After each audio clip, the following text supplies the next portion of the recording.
Egunon, 1917, de una revolución a un golpe de Estado. Rusia, 1917, momento culminante de la historia de la humanidad en la que la revolución proletaria se alza en armas para la conquista del poder y la socialización de la verdad y de la honestidad en el país de los trabajadores, de los proletarios, de los agricultores, ganaderos, de los poseídos, de los desposeídos, de los descamisados, para darles poder de verdad, cambiar las cosas y avanzar en la democracia verdadera. Espera, un momento, ¿será todo esto verdad? ¿Y a cuál se refiere? ¿A los eventos de octubre con Lenin de protagonista o a los de febrero con Kerensky como verdadero líder? ¿Y de verdad fue realmente tan importante para el mundo? Se cumple un centenario de dichos sucesos y es interesante recuperar una visión crítica del pasado para poder afrontar el futuro con garantías, aunque hubo zares blancos, luego zares rojos y ahora zares negros. La superestructura es mutable, pero la infraestructura suele permanecer incluso a los aparentes cambios de régimen. Ya a lo largo del siglo XIX, Rusia pretendió alcanzar la modernidad en un caminar cansino y cansado con la rémora de ser un país eminentemente agrario y rural, incluso entrado en el mismo siglo XX. En el siglo XVIII abrió el balcón con vistas al progreso de la mano de Pedro el Grande, San Petersburgo. Y el amor-odio con los alemanes ha sido evidente por los siglos, aunque hay que reconocer que son los rusos los que necesitaban de los alemanes y no al revés. Una succión continua de los países bálticos o Finlandia en sus capacidades nacionales fueron motores para el avance de un país enfermo de Europa, que iba más allá tras la conquista de esa zona, de esa colonia llamada Siberia. El zar Alejandro II era un zar modernizador, pero era un zar y le asesinaron. Y así pues, su inmediato heredero, Alejandro III, dio marcha atrás en todo lo que se acercaba a una democracia de corte occidental, pensando que la tradición rusa era la autocracia de los Romanov. Seguramente los cambios estructurales tienen todo que ver con los momentos en los que se tiene una debilidad intrínseca, como la tragedia demográfica, democrática y económica de Navarra en el siglo XIV, hace de telonero de la catástrofe política y militar del siglo XV. Rusia quería, al cambio del siglo, demostrar que su mundo, su potencial, y dicho sea de paso, tener algún puerto en estos lugares que no estén congelados la mitad del año, como Port Arthur en Manchuria, que lo tenía Japón, y se fueron a la guerra contra el Japón renacido de la era Meiji. Una derrota abrumadora, especialmente en la famosa batalla naval. Ese hecho permitió a las fuerzas progresistas abrir una duma con la venia del zar, aunque no estaba muy convencido.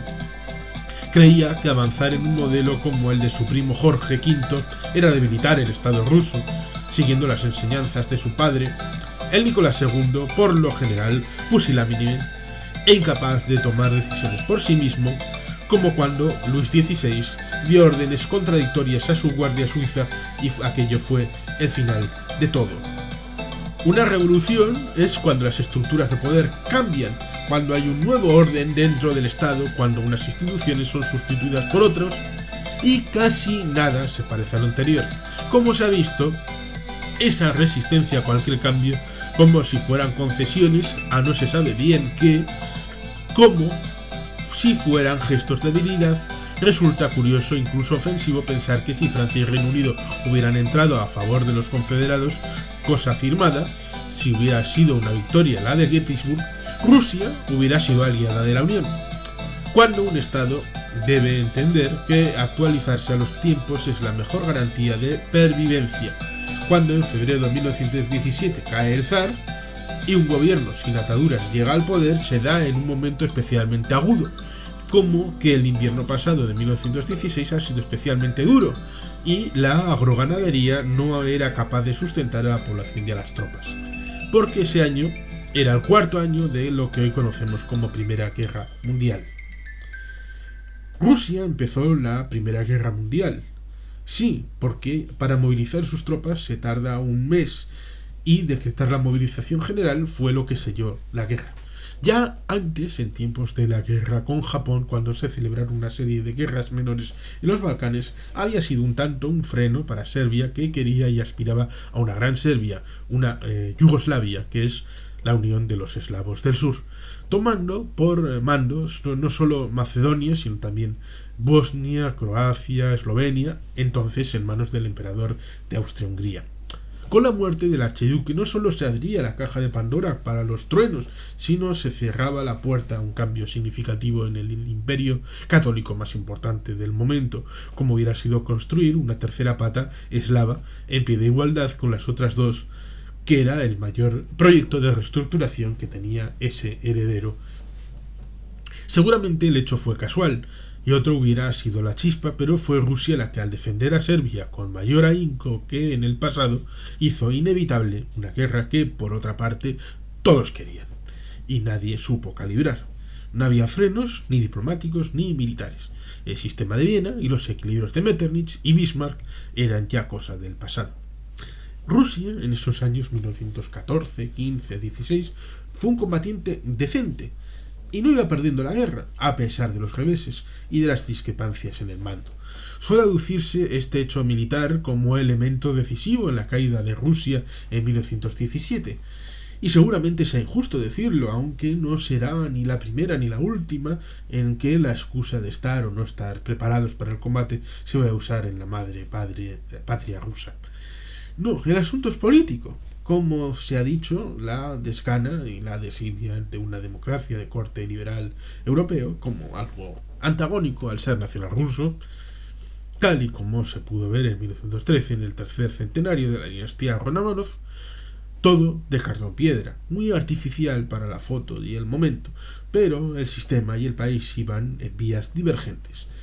Y esa es la clave, como se pudo ver en 1905 con la simple promesa de la creación de una Duma hizo descomprimir la presión revolucionaria sobre los zares, y algo parecido pudiera haber pasado a lo largo de la guerra si el zar no hubiera sido así de intransigente.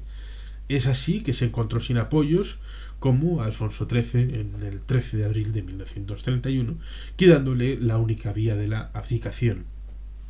Y en esas llegó la revolución a Rusia, un país en el que era legal la esclavitud hasta finales del siglo XIX y que después tenía situaciones análogas en el campo. Sobre todo, es interesante que en economía hay un nombre técnico en el que un país da el salto de ser una economía rural a una economía desarrollada, el denominado take-off del despegue.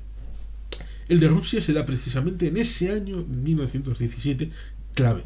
Y para eso volvamos sobre el partido bolchevique. Eran el Partido Socialdemócrata de Rusia y tuvieron un congreso en el exilio, primero en Bélgica, pero luego trasladado a Inglaterra. En él, las tesis de Lenin, con apoyo de Trotsky, salieron derrotadas entre los delegados. Repito, salieron derrotadas entre los delegados, pero un importante juego sucio que hubiera hecho equiparable orgullo a los miembros del servicio de inteligencia del zar que creó el libelo de los protocolos de los sabios de Sion para justificar los pogromos, tornaron en horas, mediante el chantaje, la coacción, la derrota en victoria. Tornaron la derrota en victoria. Y de ahí que los ganadores se les llamó mencheviques, a los perdedores, que es minoría en ruso, y a los perdedores, repito, a los perdedores se les autodenominó bolcheviques, es decir, mayoría. ¿Con quién estás? Con los bolcheviques, es decir, con la mayoría. De ahí parte todo, de un golpe de estado interno. Cuando en 1917 llega el gobierno de Kerensky en febrero, este ofrecía con un tiempo prudencial un modelo como el practicado en Occidente en aquel entonces, una democracia liberal, con derechos y obligaciones, con separación de poderes, con Estado de Derecho, un modelo que era todo lo contrario de la tradición rusa hasta el momento. Era complicado y el pueblo ruso nunca tuvo paciencia, más si cabe, tras la desastrosa campaña agrícola y ganadera y el presunto hundimiento en el frente. O más concretamente, como les pasó a Vercingetorix en el sitio de Alesia, el que sus subordinados fueran incapaces de entender sus órdenes hizo imposible la victoria. Falta de organización, falta de liderazgo, aunque ciertamente era complicado construir liderazgos alternativos en poco tiempo, y más si estos se pretendían que fueran reales y no de cartón piedra. Del otro lado solo podían hacer promesas, como lo hicieron, desde el punto de vista más populista posible. Paz y pan, eso es todo. Y para lograrlo, los bolcheviques estaban de acuerdo en traicionar a Rusia con tal de conquistarla. Cuando el tren sellado pasó por Alemania con Lenin dentro, junto a su mujer y su amante, los alemanes pensaban que era el mejor arma para cerrar el frente oriental antes de la llegada de los americanos, con todo su potencial demográfico, al frente occidental. Y para ello les dieron maletines con lingotes de oro para financiar su revolución, todo ello en complicidad con la embajada de Moscú. El compromiso de Kerensky era claro: Rusia entra en la guerra y debe salir de ella cuando haya acuerdo de paz que vincule a todas las partes, sin una paz por separado. Resulta interesante porque será Rusia la que firme un acuerdo de paz por separado en 1917, lo que exigirá lo mismo en la Segunda Guerra Mundial, cuando se puede comprobar que en ninguna de las dos, ninguno de los aliados occidentales pensó hacer lo que sí hizo Lenin. El ambiente de desestructuración progresiva y la incapacidad de algunos de entender el cambio estructural propuesto por los mencheviques febreristas acabó por dotar de un vacío de poder en el que un mísero soplo de aire derribó la puerta para el acceso de los bolcheviques al Palacio de Invierno. Octubre de 1917 es un golpe lampedusiano, que todo cambie para que nada cambie. Es interesante leer un analista marxista de las consecuencias de la revolución de la mano de Mikhail Bolshensky de 1981 con el título Nomenclatura, los privilegiados en la URSS. Al final se puede entender que lo importante no es tanto quién controla las instancias de poder, sino cómo se ejerce el poder. En una democracia debe ser de abajo arriba, desde la base.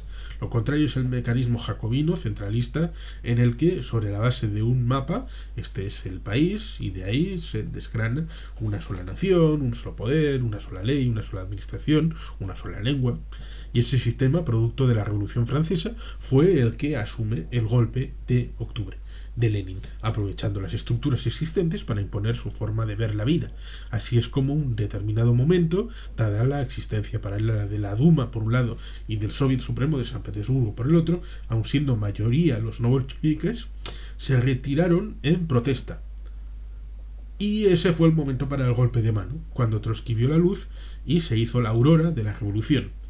Aún así, ese punto no fue ni mucho menos el final, pues a continuación devino una guerra civil que lo fue también internacional. En 1916, un escuadrón checo desertó del ejército austrohúngaro y se pasó al ejército ruso.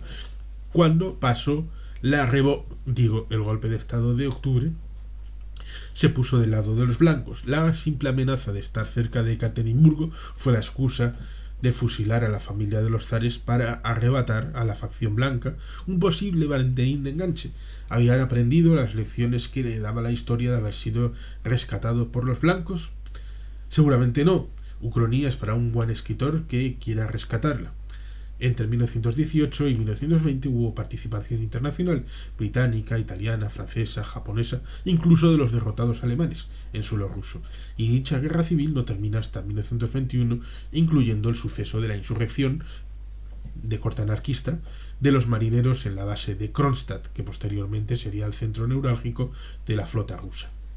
Hasta ese momento cabe señalar y reseñar que la bajada de pantalones en la paz de Brest-Litovsk merece su puesto de honor en el libro grande de las infamias proferidas por unos presuntos patriotas contra su propio pueblo.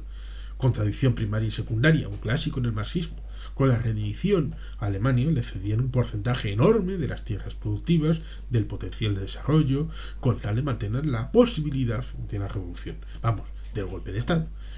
Y se verá poco después que su vocación, la de Lenin, como la de Stalin, como la de Trotsky, era la de un soviet mundial, como se puede observar en el escudo oficial de la Unión de Repúblicas Socialistas Soviéticas, en la que no existe ninguna línea de demarcación.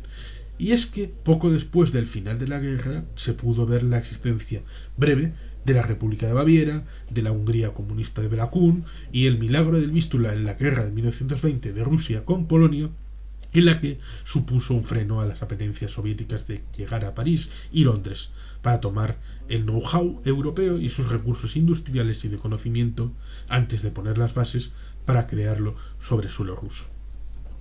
Otro elemento que poner encima de la mesa y que explica el odio visceral entre comunistas y socialdemócratas es lo sucedido en Kiel. Poco antes de la finalización de la Primera Guerra Mundial, Alemania caía en las garras de la revolución, esta de verdad, y no un golpe con el de Lenin. Tras la incapacidad del dictador Ludendorff de entender que las cosas tenían que cambiar para seguir teniendo Alemania opciones de mantenimiento futuro como un solo pueblo unido, la Chispa, una misión suicida pretendida por unos altos mandos de la Marina que fueron incapaces de hacer otra cosa que la batalla de Jutlandia, que fue una victoria táctica alemana, pero una derrota estratégica, pues no volvió a salir de puerto la flota de alta mar. Y los marineros entendieron que con el final tan cerca una misión suicida sobre suelo británico era innecesaria y se rebelaron. Es entonces cuando llamaron desde el poder a los socialdemócratas mayoritarios en el Reichstag antes del inicio de la guerra incluso, y apagaron los fuegos de la revolución. Fueron los que impidieron que la convulsión de un país exhausto y que merecía haber sido invadido para evidenciar la derrota a manos de británicos y franceses acabara no solo con el Kaiser sino con cualquier opción de democracia. Elementos que conectan con el futuro cuando Stalin siempre quiso llegar a Berlín el primero.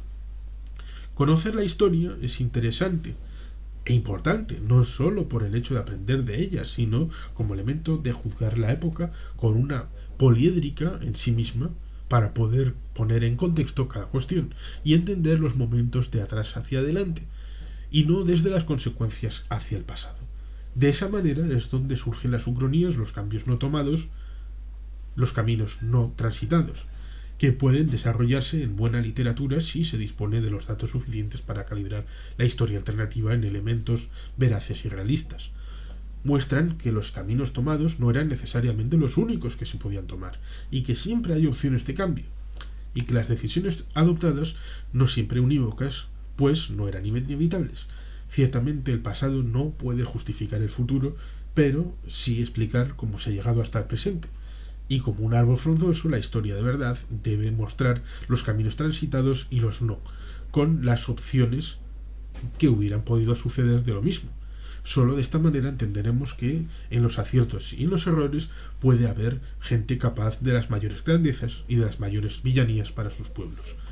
Con el golpe de Estado de 1917, la Rusia soviética inicia un camino hacia el desarrollo con unos planes quinquenales que nunca se cumplieron, sobre todo en agricultura y ganadería, y que en lo industrial tuvieron como consecuencia no ya Chernóbil, catástrofe de nivel 7, sino un silenciado accidente radioactivo en Mayak Kizim de nivel 6 el 29 de septiembre de 1957.